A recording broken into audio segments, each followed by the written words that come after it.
ng ating Biblia sa libro po ng Genesis. Genesis chapter 50, verse. Amen. Genesis chapter 50, verse 20. Ito po ang sabi sa salita po ng ating Panginoon. At ang katagang ito ay binitawan po ni Joseph. At gagamitin ko po ang NIV version. Ito po ang sabi niya. But as for you, you thought evil against me. But God meant it unto good to bring to pass as it is this day, to save much people alive. Tayo pong lahat ay manalangin at ipagpasalamat po ang salita ng ating Panginoon. Dakilang Diyos, salamat po sa iyong salita. Pinagpala mo na ito, Panginoon. Panginoon, itago mo po ako sa iyo pong presensya. Wala po akong magagawa kung wala ka, Panginoon. At ang makita po nila, O Diyos, ang iyong kaluwalhatian at pagpapala, Panginoon, na dumaloy sa amin pong kalagitnaan. Itago mo po ako, Panginoon, upang sa ganon, ang iyong kalooban ang mangyari sa amin pong kalagitnaan. Salamat po, O Diyos. In Jesus' name we pray. Amen and amen. Palakpakan po natin ang Diyos. Amen. Gusto ko pong dalhin ang pamagat ng mensahe din po sa atin pong text na sinabi po ni Joseph ang salitang, But God. But God. Pwede na po tayo makaupo, mga kapatid. May mga bagay po sa buhay natin na hindi po natin maunawaan at para bagang sa palagay po natin, hindi yata ito ang kalooban ng ating Panginoon. Pero ito po ang nais ng Diyos. Ang dalawang katagang ito ang nagbibigay po sa atin ng rason kung bakit kayo narito, kung bakit kayo naglilingkod, kung bakit kayo nagpapatuloy. Dahil may Diyos. Ang rason ng lahat po ng bagay na ito dahil sa Panginoon. Dumating po ang report ng doktor na sinasabing ang karamdaman mo ay wala ng pag-asa, pero may Diyos. Ang iyong business ay bumagsak dahil na-scam ka, pero may Diyos. Nakabangon ka ngayon dahil may Diyos. Siya po ang dahilan, siya po ang rason kung bakit ang bawat isa ay tumagal sa paglilingkod sa ating Panginoon. Dahil may Diyos. Natatandaan ko po ang sinabi ni Bishop Tenny, dalawang rason kung bakit po siya inabot ng dekada na sa paglilingkod sa Panginoon. Ang sabi niya, sa dalawang sikretong ito, kapag naunawaan mo ito, tatagal ka sa ministeryo at tatagal ka sa paglilingkod sa Panginoon. Ang sabi ni T.F. Tini, una mong tandaan, may Diyos. Pangalawa mo ring laging tandaan, hindi ikaw ang Diyos. Pag naunawaan mo yung dalawa na yan, tatagal ka sa paglilingkod mo sa Panginoon. Dahil may mga bagay na ang Diyos ang may desisyon, paniwalaan mo ito. May mga bagay din na ayaw ng Panginoon, paniwalaan mo rin ito.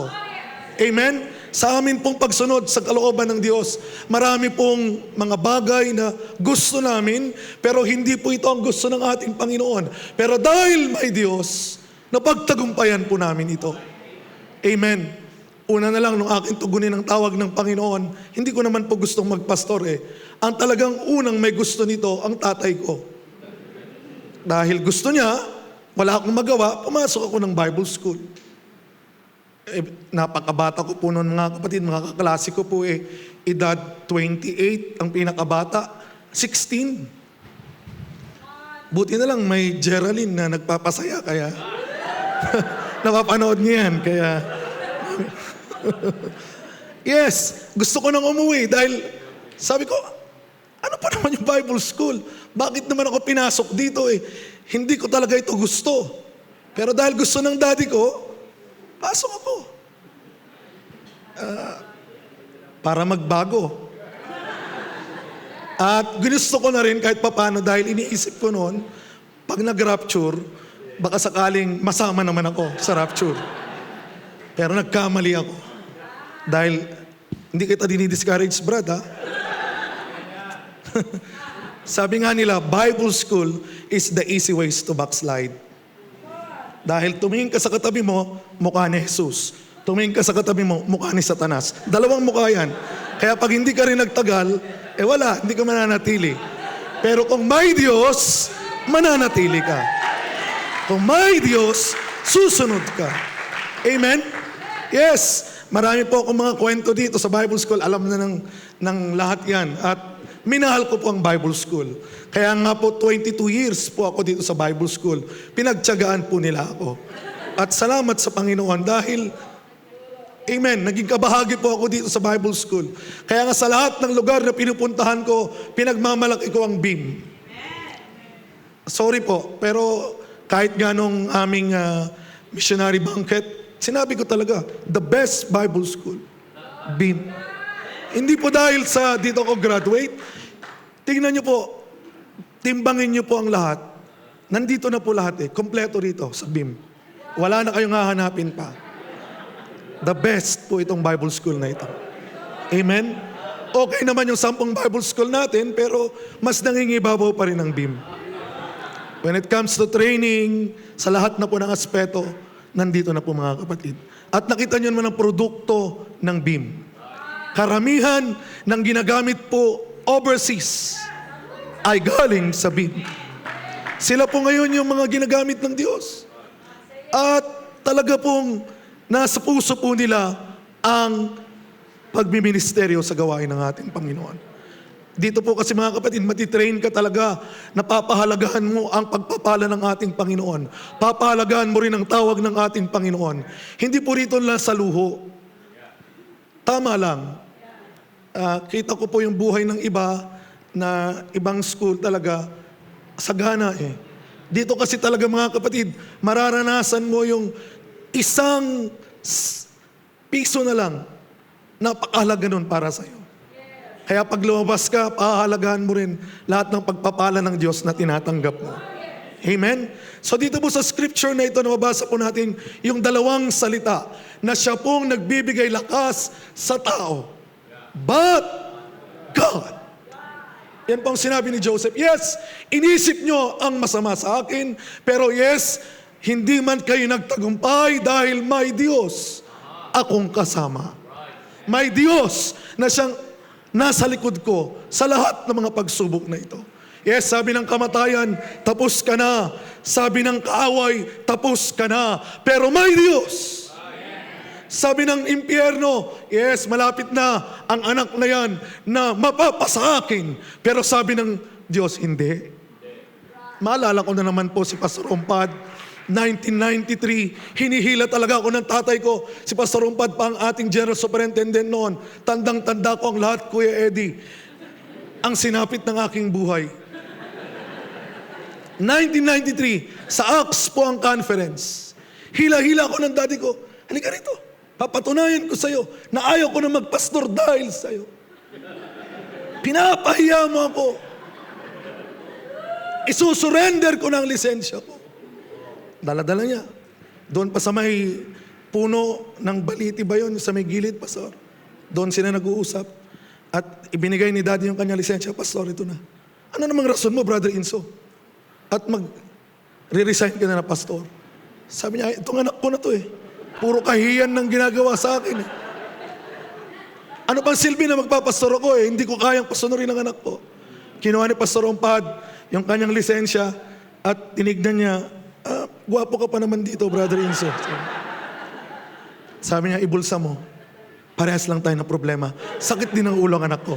Magpatuloy tayo. Dahil may Diyos na pinaniniwalaan. Magbabago din yan. Tutulungan din yan ng Panginoon. Makakabangon din yan pagdating ng tamang panahon. Huwag kang sumuko. Huwag kang tumigil dahil may Diyos. Amen? Kaya every time na nakikita kami ni Pastor Rompad noon, yan ang lagi niyang sinasabi, kita mo, kung tinanggap ko yung lisensya ng tatay mo, di wala kang pastor ngayon. Yes. May mga pagkakataon gusto nating isuko ang lahat dahil sa palagay nating wala ng pag-asa. Nakalimutan mo na ba ang lahat na may Diyos na makapangyarihan, may Diyos na gumagawa, may Diyos na kumikilos, may Diyos na tumutugon ng iyong mga panalangin. Nagising ako isang madaling araw. Ewan ko kung sinasadya ito ng tatay ko dahil hindi naman siya ganun palaging nananalangin sa madaling araw. Eksaktong pagdaan ko po doon sa kwarto, narinig ko ang pangalan ko. Ang sabi niya, Panginoon, baguhin mo naman si Junjon dahil ayaw ko siyang mapunta sa impyerno. Ang sabi ko sa sarili ko, naku, may impyerno na pala ako. Kaya nung kinaumagahan, sinabi ko sa kanya, Dad, sige mag-aaral na ako ng Bible School. Ang sabi niya, huwag ba akong lokohin? Hindi ako nakikipaglokohan. Kaya po pinadala niya ako sa Bible School. At naalarma ang Bible School dahil binalita na rito sa mga staffs na pag-aaralin yung anak ni Pastor Enzo na sakit ng ulo. Pero dito po ako trinain. Salamat sa training. Hindi po nila ako trinato dito dahil si daddy po ay pastor or kilala. Trinato po akong estudyante. Ang una ko ngang work job tagalinis dyan sa ibabang garahe ng CR Yan, talaga pinapaputi ko yan Akala ko na magsi-second year ako, mapupromote na ako. Na-promote ako sa second floor, CR pa rin Pero okay lang. Yun yung mga panahon na ang atin pong building dito ay laging nagbabara. At lagi mong inaalis ang masamang alaala ng kahapon. Susuot ka ng gloves talagang, oh!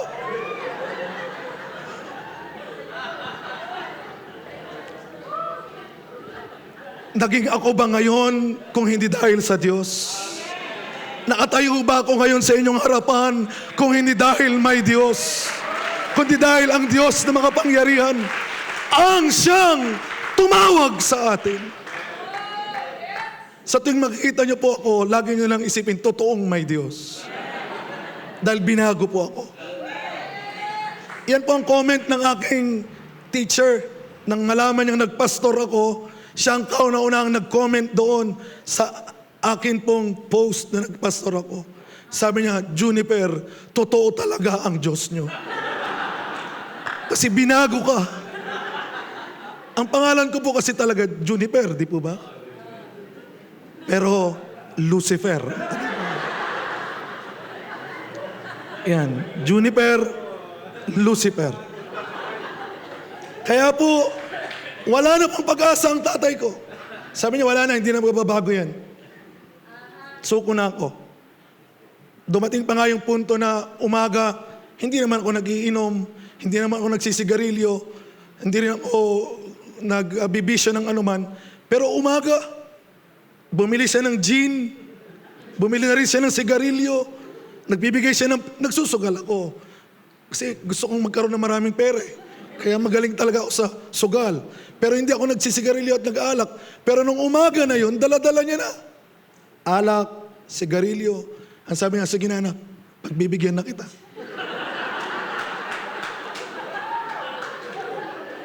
Magsigarilyo ka na rin. Uminom ka na rin ng alak. Kasi alam ko naman may impyerno ka na. I-enjoy mo na lang ang buhay mo rito sa lupa. Pupunta ka lang din naman sa impyerno sa first class na. Magsama na kayo ng kao. Kaya doon ko napag-isip-isip, sabi ko, lugi ako. Gusto ko talaga mapunta sa langit. And this is it. Binago tayo ng Panginoon. Inayos ng Panginoon ang buhay natin. Amen? Dito po, alam naman natin yung storya sa buhay po ni Joseph. Siya po ang nagbigay ng salita niyan dahil may Diyos. Una, dinala siya saan? Sa balon. Mahirap po ang sitwasyon kapag nandyan ka. Wala kang kasama. Yung mga taong iniisip mo na tutulong sa'yo, yung mga tao na iniisip mo na kasama mo, nakakampi mo, nakalimutan ka na nila. At ang hirap mag-isa. Ang hirap po na wala kang karamay. Pero lagi mong tatandaan, kung dumarating ka sa sukdulan na yan, may Diyos kang kasama. May Panginoon na siyang tumutulong sa'yo. May Panginoon na siyang kakapitan mo sa oras ng pangangailangan mo. Dumating po kami sa Vietnam, hindi po madali ang pagpasok namin doon. Wala pong nangako sa amin ng suporta. Wala pong nagsabi sa amin na, Pastor Jun, pag pumunta kayo ng Vietnam, may tatanggapin kayong support na 100,000 a month. Ang ganda sanang pakinggan. Pero pumunta po kami doon, dala-dala namin ang pananampalataya. Dala-dala namin ang pangako ng Panginoon na tinawag po kami doon. Sa kagustuhan po namin makatipid ng aming mga bagahe, hindi na po kami gumamit ng trolley. Nilagay po namin sa sako yung bag namin. Sako bag ang dala-dala namin. Para po ma-minimize namin yung 55 kilos. Pagpasok pa lang namin sa immigration, ang sabi na sa amin, hindi kayo mga turista. Titira kayo dito. Kaya hinold po kami sa immigration. Nakita pa nila may mga kaldero. Nakita pa nila may mga kutsilyo. Sabi ng anak ko, mini-message niya ako yun. Dad, huwag mo nang babanggitin yung may kutsilyo, ha? Sabi niya sa akin. Yung bunso ko po si Picoy, dahil tinago niya po doon. Sabi niya kasi, baka mahal daw pang kutsilyo sa Vietnam, kaya dinala niya yung mga kutsilyo namin doon. Kaya pinagtatago niya po roon sa bag. Pagpasok po namin doon, hinarang kami. At ang sabi, may violation kayo, ganito, ganyan. Kailangan niya magbayad ng 10 million. Gusto niyo pala maging milyonaryo, pumunta po kayo sa Vietnam dahil ang pera po doon ang pinag-uusapan ay milyon-milyon. So sabi sa amin, magbayad kami ng 10 million. 10 million po ay 22,000 pesos. Saan kami kukuha that time ng 10 million? Kaya po, umupo na lang kami muna sa gilid, nagpipray po kami, Lord, hipuin niyo naman tong mga taong ito. Pagbalik nila, binuksan nila ulit yung isang bag, nakita nila puro lumang sapatos. Salamat na lang, binuksan nila, sinarado din nila. Siguro naisip nila, kawawa naman itong mga taong ito. Kaya pagkatapos ng 30 minutes, sabi na, okay, go. Nakalabas po kami ng safe sa Vietnam. Madali na lang pong ikwento ngayon dahil ang gawain po ng Panginoon ay lumalago. Ang gawain po ng Panginoon ay pinapalawak. Pero yung simula na pinatunayan sa iyo ng Diyos na siya ay buhay, siya ay gumagawa, siya ay kumikilos, ito po yung pinakamagandang pag-uusapan natin. Dahil may Diyos. Kung walang Diyos, hindi mo yan kaya. Kung walang Diyos, hindi ka makakatayo. Kung walang Diyos, hindi ka makakapalakpak ngayon. Kung walang Diyos, wala akong gawain ito ngayon. Yes! Ang problema na naman namin, mga kapatid, ay yung pang-upa namin ng bahay. Sabi namin, kung mag-uupa kami ng bahay, makakapag-stay po kami ng Vietnam ng mga 6 na buwan. Pero after 6 months, baka uuwi na rin kami dahil una, ang upa ng bahay, pangalawa yung visa namin, baka hindi kami ron makastay ng matagal. Dahil alam niyo naman, ang Vietnam po ay komunistang bansa. Wala pong missionary visa doon. So sabi namin, maghanap tayo ng bahay na pinakamura. Nagtingin po kami, ang pinakamurang bahay ay 8.3 million. Sa peso po yan, halos 20,000 pesos. Sabi namin, baka hindi natin kayanin. Pero salamat sa Diyos. Nag-provide po siya ng libreng bahay. Libreng bahay sa isang buwan. So, kahit pa paano may isang buwang libre. Dahil nandun si Brother Jess. Pinatira muna kami sa school for 1 month. Pero nahiya naman kami dahil libre. Dumarating minsan yung kanyang boss, pinatira lang kami sa isang classroom, okay na. At sabi ko naman, kahit pa paano, hindi tayo ngayon mag-uupa. Libre po ang aming kuryente, lahat. Pero sabi ko, kailangan nating magkaroon ng kahit pa paanong income para meron tayong pang-sustain ng ating mission dito. At ang una pong nag-alok sa akin ay maging music teacher.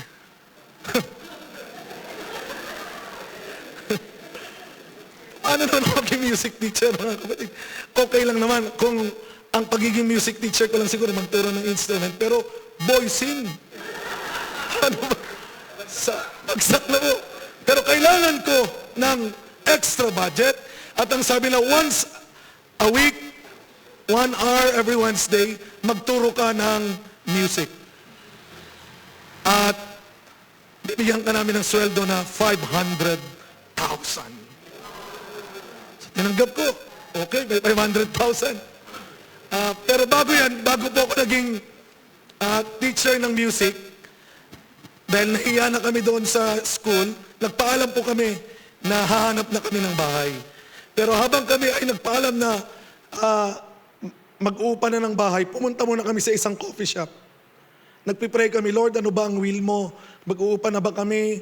O ano ba ang iyong gustong gawin sa amin dito sa Vietnam? Pagpunta namin sa coffee shop, meron akong nakitang isang puti doon sa gilid. Isang Canadian. Kinawayan ko siya. Kumaway din siya. Pag sabi ko, pagkakataon na ito, nilapitan ko na siya kagad. Kunento ko sa kanya. Sabi ko, missionary ako dito. Ang problema namin ngayon, wala nga akong matitirahan. At wala pa akong trabaho. Sabi niya, sige. Kaya yung inalok niya sa akin. Ang available lang sa school ko ay music teacher. Sige, bahala na akong music. Pero every time na nagtuturo ako ng awit, puro Christian song. Alam ko na ang Panginoon ang kikilos sa kanila. Hindi ko alam, every time pala ako nagtuturo ng Christian song, nanonood pala siya sa CCTV. Nung ika-3 weeks ko nang nagtuturo, ang sabi niya, iba ka. Marami na akong hinire na music teacher, pero ikaw lang, hindi dahil sa ganda ng boses ko. Sabi niya, nararamdaman niya daw po ang presensya ng Panginoon. See, we have God. May Diyos. Kahit pagganda ng boses mo ay kagaya ni Luciano Pavarotti, kung hindi naman dahil sa Diyos, wala lahat. Minsan sinasabi natin, kaya ko yan, magagawa ko yan, maabilidad ako, may talento ako, wala kayo, pero hindi yan dahil sa'yo, dahil may Diyos. Sa lahat ng lugar na pinupuntahan mo, may pabor. Bakit? May Diyos. Sa lahat ng iyong aspeto ng buhay, pinagpapala ka. Bakit? May Diyos. Sino ba naman ako? Ano ba naman tayo kung wala ang Diyos? After that, na nagtuturo ako sa kanila ng 3 months, ng 1 buwan na, sinabi niya talaga mismo, kinausap daw sila ng Panginoon. At ang sabi daw ng Panginoon sa kanila, itong mag-asawa na ito, sa kanila nyo iiwan ang eskwelahan pag pumunta na kayo ng Canada. And to make the long story short, iyon po yung aming tahanan at doon po kami nakatira 2 taon na ngayon. Libre lahat. Walang bayad. May Diyos. May Panginoon. Makapangyarihan sa lahat. Sino ba naman na magtitiwala na 2 linggo, 3 linggo lang kayong magkikita, iiwan niya lahat sa'yo? Bakit? Kinausap daw sila ng Panginoon. Salamat sa Panginoon na nangungusap palagi at gumagawa ng paraan. Amen. Nakita po nila, Pastor, yung aming tahanan doon. Malapit lang po kami sa airport. 3 kilometers away from the airport.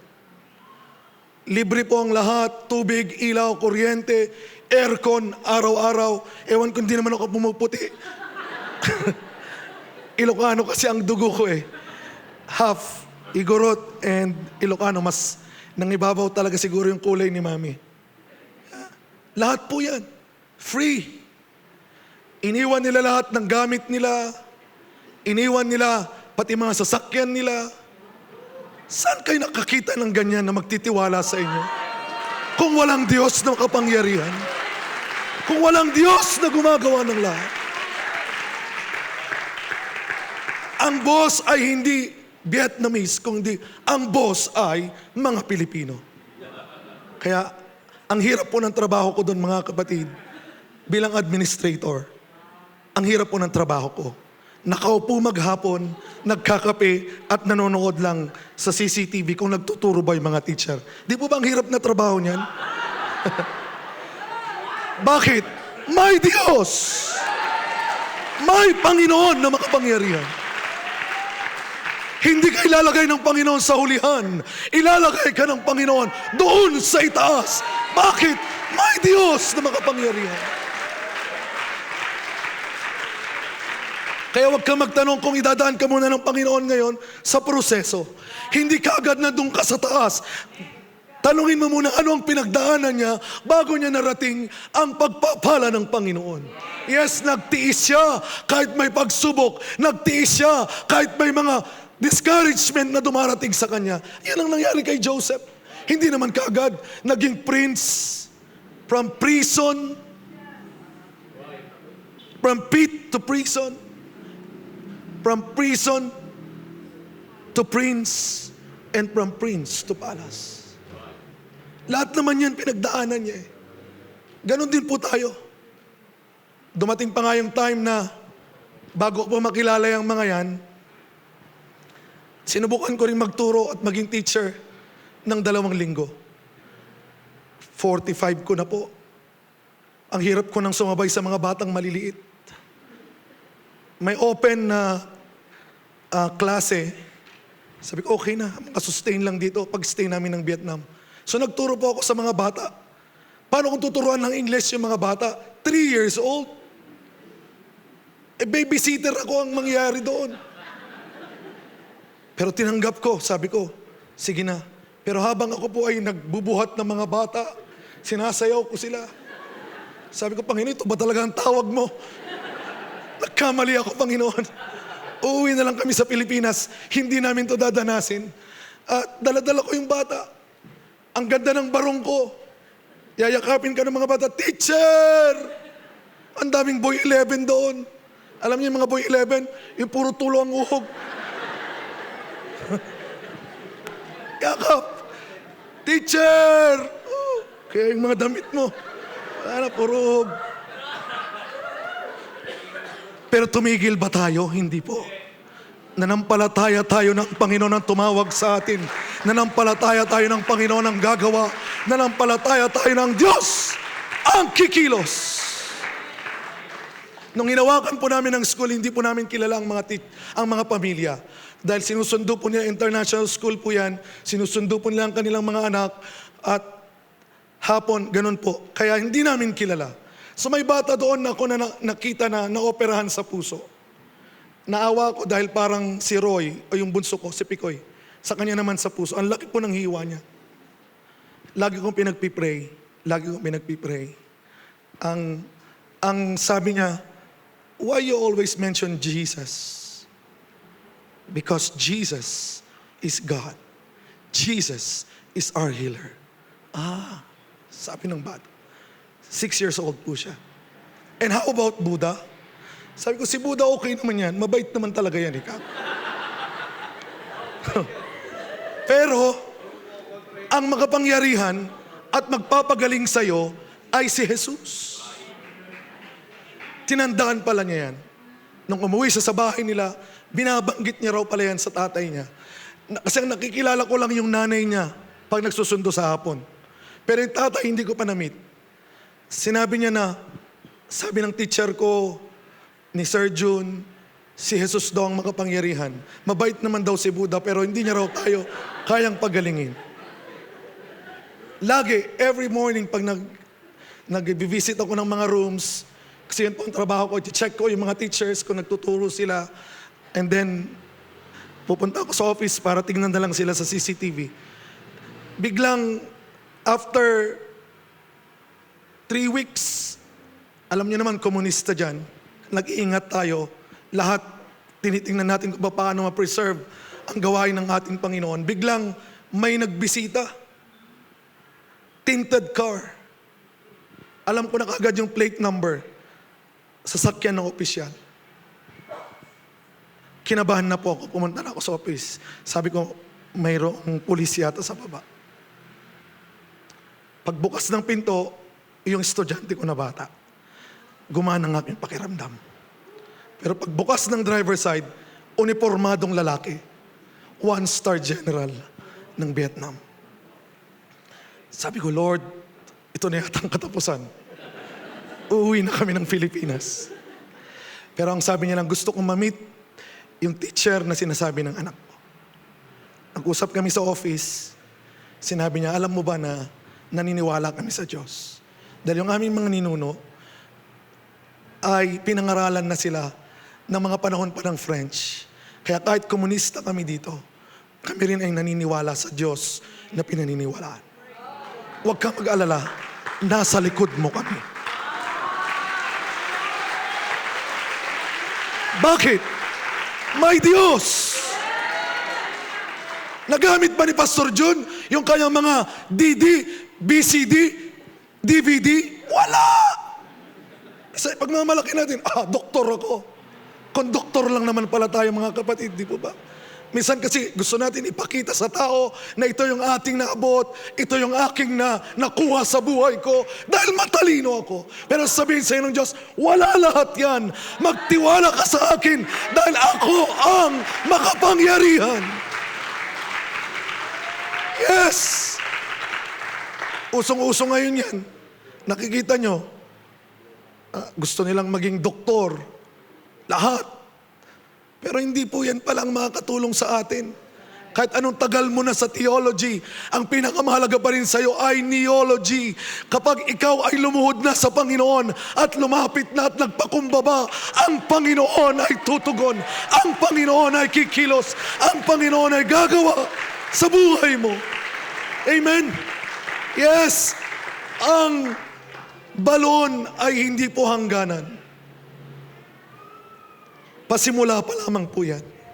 Yes, makikita po natin dito sa buhay po ni Joseph, dumating din po ang panahon na siya po ay sinubok sa prison. At ito po yung training ng Panginoon. Ititrain ka niya. Titignan niya kung kaya mo bang magpatuloy sa kabila ng kawalan. Sa kabila ng ikaw ay hikahos sa buhay. Magche-church pa ba kayo kung ang budget lang ay sakto? Dito nga po mga kapatid, open tayo eh. Hindi po tayo hirap sa pamasahe. Hindi po tayo hirap sa pagsamba. Pwede kayong sumigaw at pwede kayong lumundag. Sa amin doon sa Vietnam, hindi po pwede.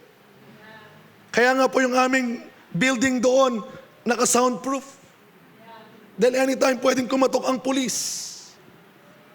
Pero binigyan tayo ng Diyos ng pagkakataon at proteksyon para makapagpatuloy ang mga kapatiran doon na maglingkod sa Panginoon. Ang ginawa ko po doon mga kapatid, salamat talaga sa Bible School. Training ground ko ito eh. Salamat na lang talaga, natuto akong maglinis ng CR. Natuto akong magwalis sa paligid. Natuto akong magbuhat ng mga bato. At kapag ikaw ay lingkod ng Panginoon, wala kang pipiliin. Lahat gagawin mo. Kaya nga po doon sa Vietnam bilang bisita, andun po kasi kami sa area ng mga kapitbahay namin, mga may kaya. Kaya po ang libangan ko kapag umaga, winawalis ko yung lahat ng kalat doon sa street namin. Nililinis ko po yan. Yan ang aking nagiging exercise pag umaga. Yun pala, yung mga kapitbahay, gustong-gusto rin nila. Kaya andun po sila pastor noon, may mga nagbabas, magbibigay 1 kilong karne ng baka for free. Di po ba? Dahil ba sa akin yun? Dahil sa Panginoon. Dahil may Diyos. Yung mga kapitbahay namin, silang nagsasabi, teacher, there's a police. Be careful. Di po ba? Silang tagabantay ko. Although may CCTV kami, meron kaming human CCTV. Favor ni Lord. Yes. Pag inisip mo na hindi mo kaya, titigil ka. Pero kapag inisip mo may Panginoon, magpapatuloy ka. Amen? Ngayon po ang gawain ng Panginoon sa Vietnam ay lumago na from South, Central, and North. At next week po, dadalaw po ang ating executive board para magkakaroon po doon ng conference and seminars. Central Vietnam pa lang po yun. Iba po yung aming sa South at iba po yung sa North. Sa ngayon po ang gawain ng Panginoon ay umiikot na sa Vietnam nang hindi po nila nalalaman, na hindi po nararamdaman ng mga tao doon sa loob, na lumalago at marami na mga pastor na lisensyado ng United Pentecostal Church.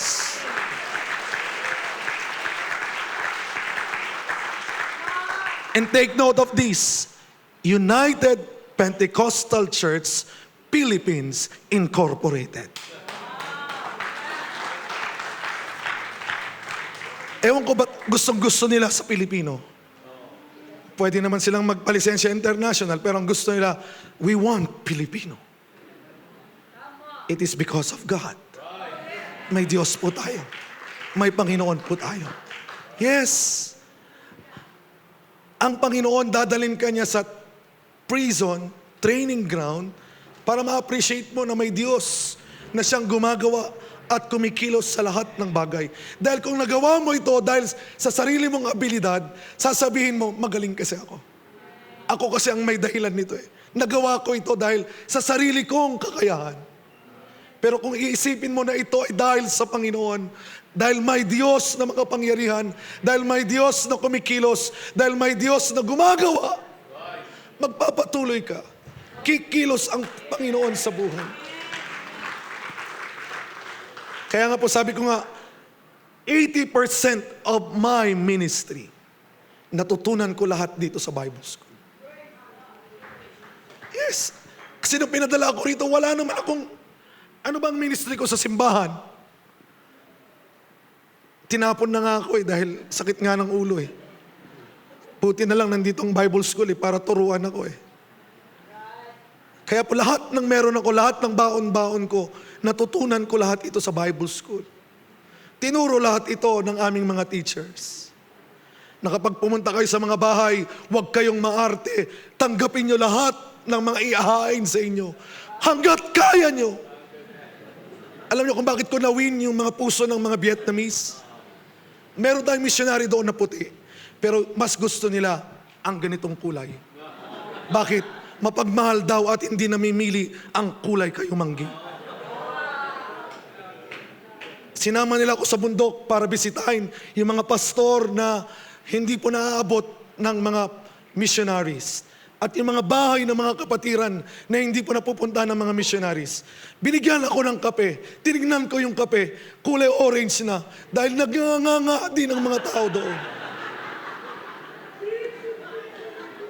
Para ma-win ko ang kanilang kalooban, inubos ko ang kape. Sabi ko, isa pa. Inanom ko ulit. Ang sabi nila, iba ka talaga. Hindi na alam, hindi ko na talaga kaya, pero inubos ko lang. Inubos ko lang. Kaya po, kung tatanungin yung mga Vietnamese, sasabihin nila, the best ang Pilipino na pinapadala niyong missionary. And I am proud of that dahil ako po ay produkto ng BIM. Amen. At hindi lang po BIM, kung hindi from Northwestern Luzon District. Kaya nga yung mga bata na sinasabi ko na gusto nyong mag-mission, pwede pumunta kayo sa Vietnam. Gusto nyo mag-train kahit na 1 buwan, 2 buwan, daling ko kayo sa bundok.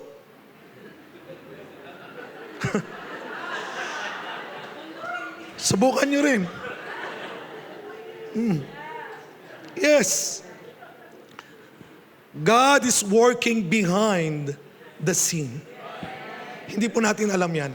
Ganun nangyari kay Joseph. Hindi niya alam eh. Inaayos na yan ng Panginoon. Una mo niyang pipinuhin ang karakter mo. Yes. Ako po mga kapatid, sabi ko nga, nandito po ako dati sa Pilipinas. Ibang-iba po ang mission sa labas. Sa palagay ko noon, alam ko na lahat, kaya ko na, tagal ko na naging pastor, 22 years, kaya ko ito. Pero hindi pala eh.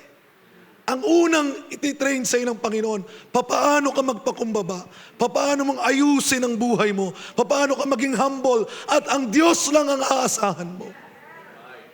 Ito po, sasabihin ko po, hindi po ito kwento lang, experience po ito. Dumating po ang time na sinabi sa akin ng Panginoon, Ang yabang mo kasi. Kaya yan ang sinapit ng buhay mo. Sabi ko, Lord, patawarin mo ako. Ang kalooban mo ang mangyayari. Ang nais mong pakikinggan ko. Ang nais mo ang gagawin ko. At nung ibinalik ko ang aking pangdinig sa Panginoon, siyang gumagawa ng lahat ng bagay. Siyang kumikilos ng lahat ng bagay. Yes! Siyang nag-arrange ng lahat ng bagay. Last week lang na-scam po kami dahil may kaibigan. Kaya huwag kayo maniniwala sa mga ganyan, ha? Yung lalot, friend, pwede bang humingi ng pabor? Huwag niyong paniniwalaan yan. I-check niyo muna dahil last week, nangyari po sa amin yan. Pag kausap ko pa yung pastor ng tanghali, nung gabi na pala, hindi na pala siya yon. Kaya nung sinasabi niyang urgent, tinatawagan niya ako. Kausap ko nun sila Brother Larry, nagkakape kami. Magandang kwentuhan namin. Sa ayaw kong magulo, tinawagan ko na si Pastor Fred. Pastor Fred, padalan mo na nga to si Pastor Dante. Ang kulit eh. Si Pastor Fred naman hindi na rin nag-check. Pinadalan niya na rin kaagad ng pera. Pagkatapos, nakita na yung post, na-hack pala yung account niya. Lumipad ang pera. Sayang ang pera. Binili ng lobo. Kung sa pagkain sana, nabusog pa ako. Sayang. Sayang po. Malungkot kami ng araw na yon.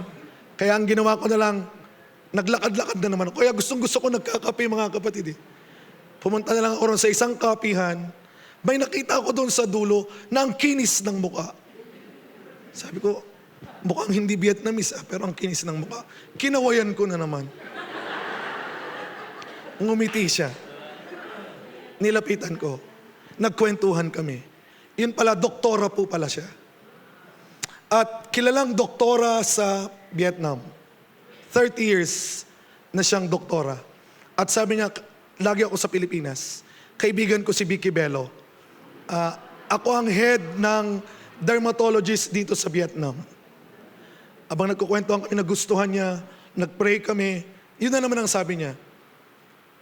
Kakaiba ka sa lahat ng pastor na nakausap ko. Maliban sa kapag nakausap ko yung mga pastor dito, pera kagad ang binabanggit nila. Ikaw iba. Hindi niya alam, susunod din yun, sasabihin ko pero hindi muna.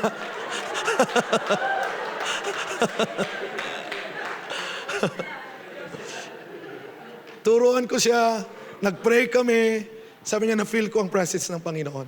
Kaya pag-uwi ko palang mini-message niya na ako agad, magkita tayo ulit. Iyon pala, baptized na siya in Jesus' name. Naghanap siya ng katotohanan, pero hindi niya raw makita. Siya yung mga naunang bunga ng mga misyonary noon, na hindi niya na alam kung paano niya sila matrace. Salamat, nagkita tayo, sabi niya.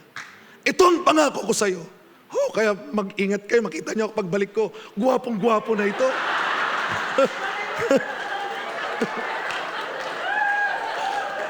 Makinis na ito. Dahil sabi niya, libre ang treatment mo.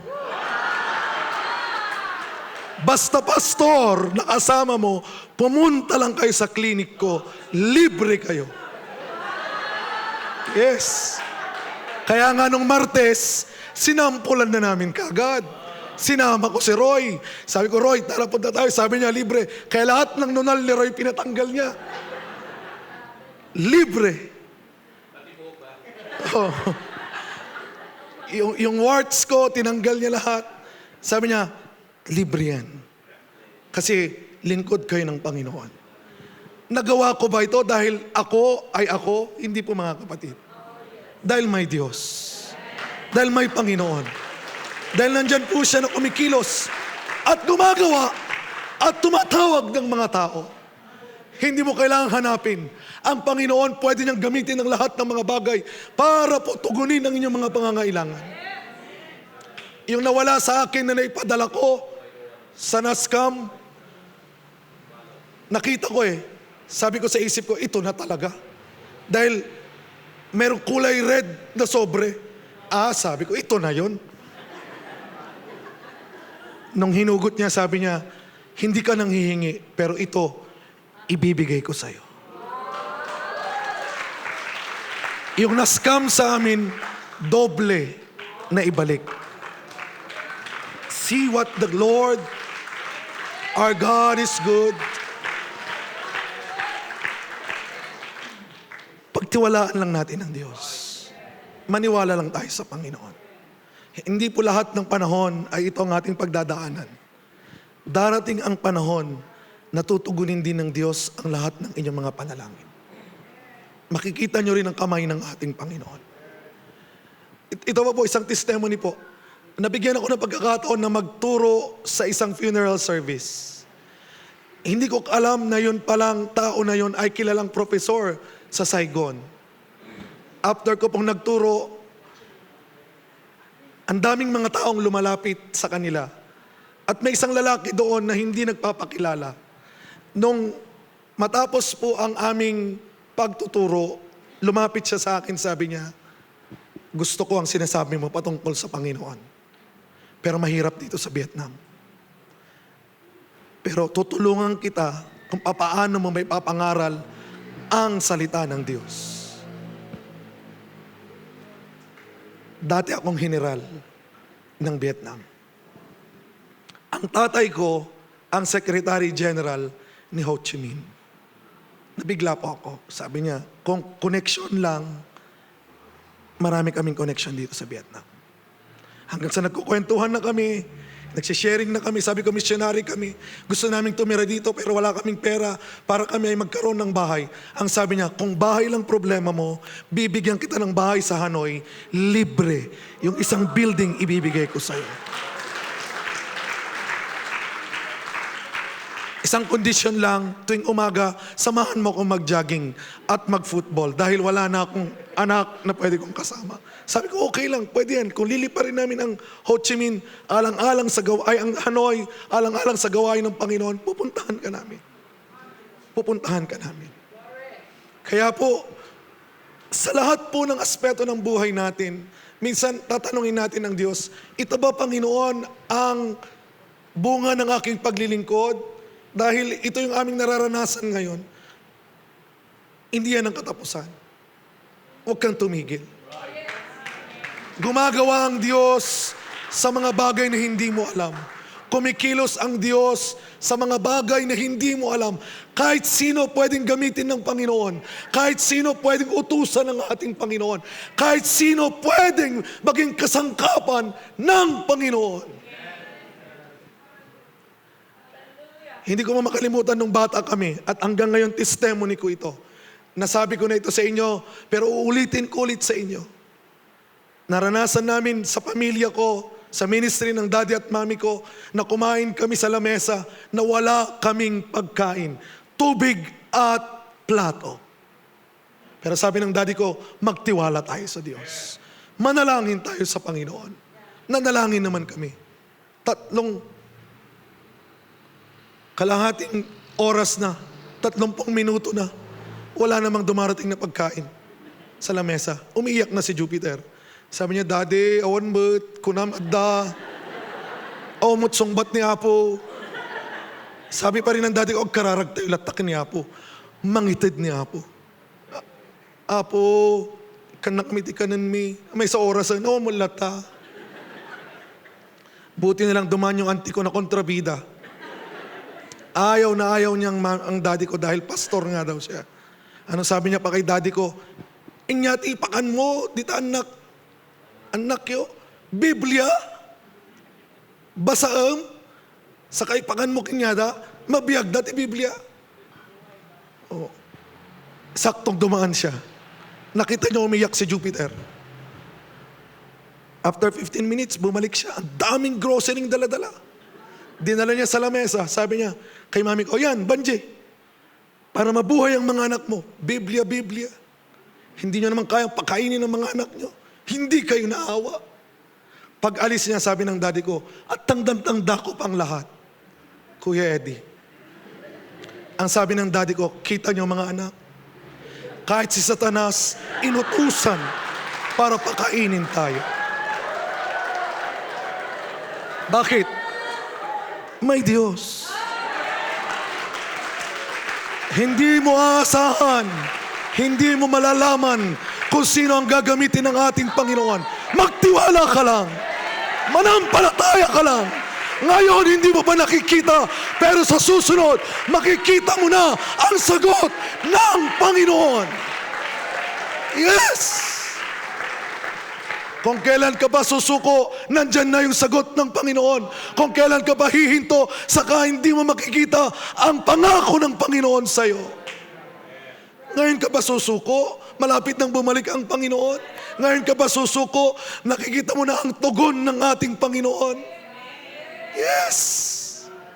Lahat po ng mga bagay nito na pinagdaanan po namin sa ministry ay isang patunay na ang Diyos ay hindi nagpapabaya. Ang Diyos po ay tapat. 40 years na po ang gawain sa Nueva Ecija. After 40 years, kinuha po ng Panginoon ang aking nanay. Pero yung legacy po na iniwan sa amin na magpatuloy at maniwala at manampalataya sa Diyos, ito po yung aming pinanghahawakan. Ito rin po yung aming ibinabahagi na kayo ay magtiwala, tayo ay maniwala, tayo ay manalig sa ating Panginoon. Kahit saan ka man dalhin ng Diyos, kung ikaw ay naniniwala na may Diyos, kahit saan ka man idako ng Diyos, kung ikaw ay naniniwala na may Diyos, magpapatuloy ka. Kung ikaw ay naniniwala na ang Diyos ay makapangyarihan, paniniwalaan mo siya. Hindi magbabago ang iyong pananampalataya sa ating Panginoon. Why? Because God will turn evil into good. Because we have God.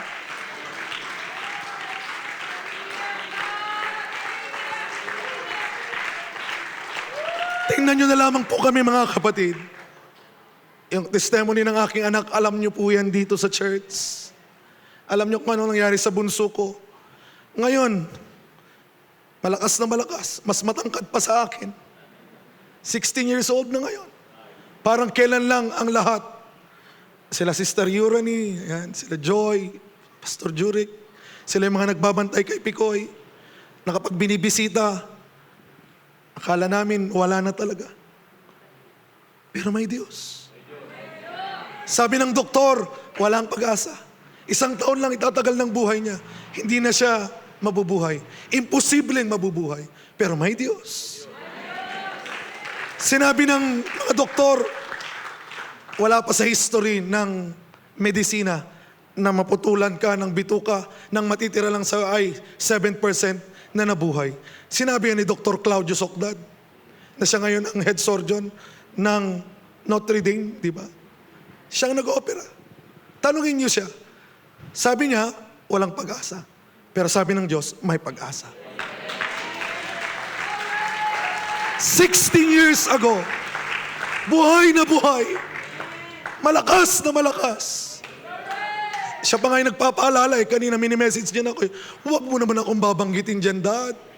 Alam na yun ng Baguio kung ano yung, hayaan mo lang anak, kung ano yung leading ng Panginoon. Yes, may Diyos. May makapangyarihan.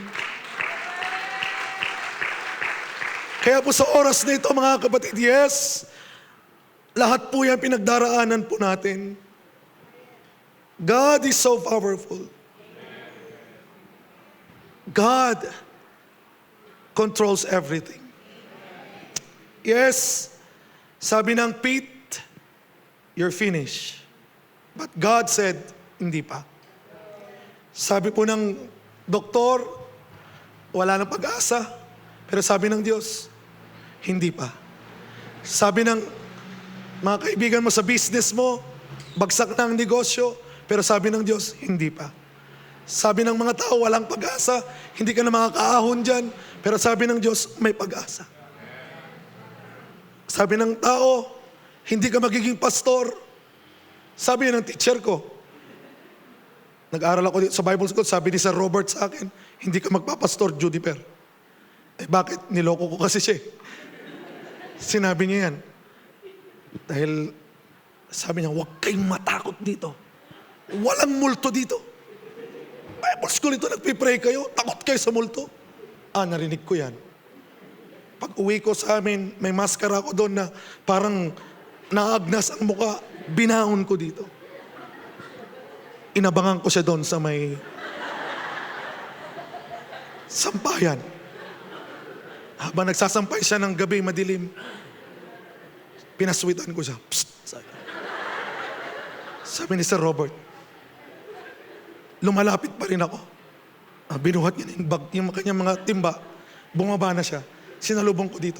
Sir, bakit di ka nagsampal? Puno na. Daming damit. Takot din pala yung din namin sa multo. Kaya nung nalaman niya na ako yun, galit na galit siya. Di ka magpapastor. Tandaan mo yan, di ka magpapastor. Sinabi ng teacher ko, hindi ako magiging pastor. Pero sabi ng Diyos, magiging pastor ka.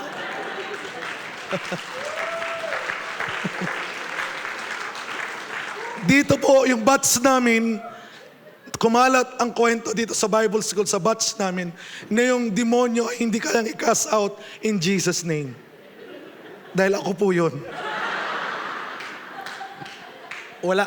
16 years old kasi ako parang hindi ko feel ang pag-aaral noon. Kaya pag nakaisip ako manloko ng kapwa ko, gagawin ko. Inaabangan ko yung mga babae na nagsasampay, saka ako susuot yung aking maskara, saka ako sila lalapitan. Sabi ni Sister Bioli Cacho, in Jesus' name. Nakatayo pa rin ako. Sabi niya ulit, in Jesus' name. Lumapit na naman ako. Tumakbo na siya. Sabi niya, Jesus, ang mga umalis. Sabi niya. Yan. Kaya kumalat na ang kwento na yung demonyo dito sa BIM ay hindi kayang i-cast out in Jesus' name. Hindi nila alam, ako lang pala yun. Amen. Sabi ng tao, hindi. Pero sabi ng Diyos, pwede. Ang laki na ni Journey. Kapapanganak po ni Journey nung kami ay nag-aral dito sa Bible School. Alaga namin yan. Tatlo kaming anak ng pastor dito na nahihirapan talaga kami sa pagkain. At nakatulong si Journey. Hindi niyo ba alam? Malaking tulong ni Journey sa amin. Salamat, Journey. Yes, kundi dahil kay Journey, hindi kami lumaki ng ganito 16 years old lang ako nung kailangan ko na maraming pagkain. Sakto naman nandito si Leroy, yung pamangkin ni Pastor Banyes na anak ni Pastor Asido. Kasama din namin, si Donel. Sabi namin, maraming gatas si Journey. Sabi ni Leroy, pag pumito ako, kausap ko si Nanang. Pasok na kayo.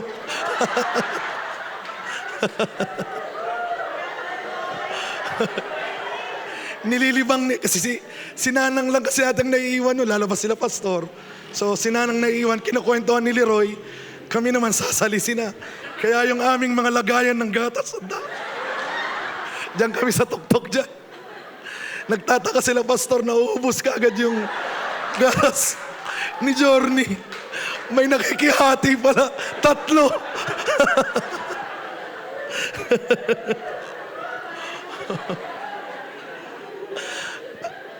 Kaya po, mahal na mahal kong Bible School na ito. Marami akong alaala dito. Marami po kaming alaala dito. Ang dami po mga kapatid. Kaya kung maaari lang, kung babalik po ako ulit sa Pilipinas, magtuturo ito ako ng Bible School. Marami pang mga babaguhing tao na kagaya ko. Marami pang tatawagin ng Panginoon na kagaya ko. Yes, kung kwento lang, ang dami ko ikukwento Kaya pinag-iingat kami ni Pastor noon dito kasi may mga taong pumapasok. Yung mga pintuan kasi natin noon di pa maayos. Kaya sabi ni Pastor sa amin, lahat ng mga taong kahina-hinala, huwag ninyong titigilan, bantayan ninyo. Pumunta rito si Pastor Balansa, yung AMD President ng Cagayan. May team na lalaki na hindi mo pagkakatiwalaan.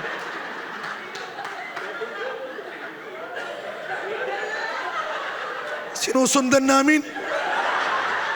Pati pag-ihi niya sa CR, nandun kami. Sabi ni Donel, friend, ang tagal niya na sa loob, katukin mo na. Oy, Brad, tagal mo naman dyan. Nung ipakilala na ni Pastor, siya pala yung magiging guest namin. Si Pastor Balanza pala, AMD President.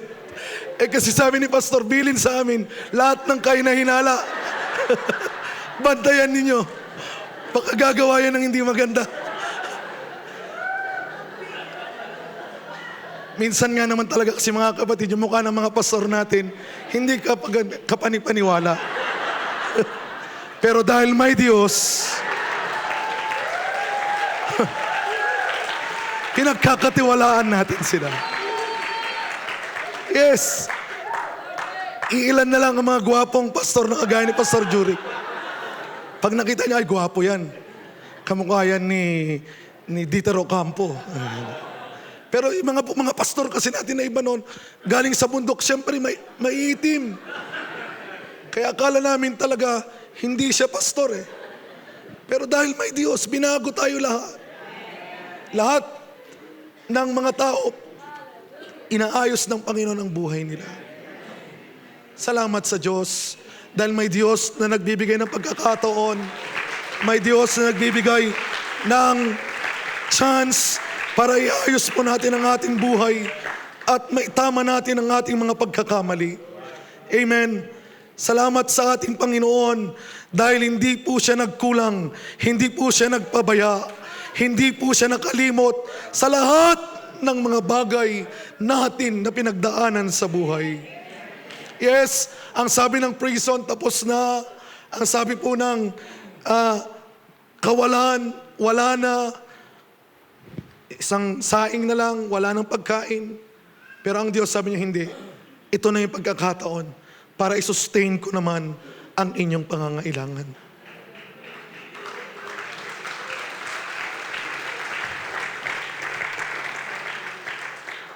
Ang pinakamalaking bagay na gagawin mo ngayon ay ang pagtiwalaan ang Diyos na makapangyarihan.